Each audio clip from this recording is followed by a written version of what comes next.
গুরুত্ব কারো কাছ থেকে চেয়ে নেওয়ার জিনিস না। আপনি যদি কারো কাছে গুরুত্বপূর্ণ হয়ে থাকেন তাহলে আপনি এমনিতেই অনুভব করতে পারবেন। গুরুত্ববিহীন সম্পর্ক কখনোই দীর্ঘস্থায়ী হয় না। গাছের যত্ন না নিলে একদিন তো পাতা ঝরে যাবেই, সেই সাথে মরেও যাবে অযত্নে থাকা সেই গাছটি।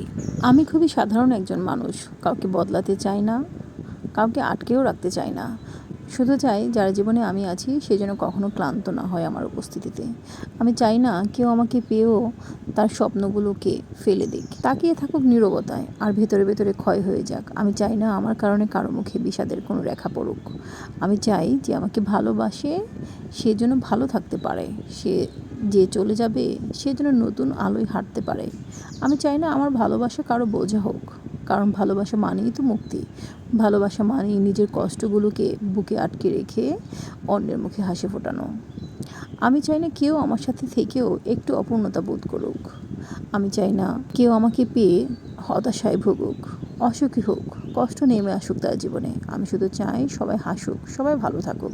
হয়তো ওদের ভিড়ে আমি কোথাও না কোথাও আমার শান্তিটাকে খুঁজে নেব।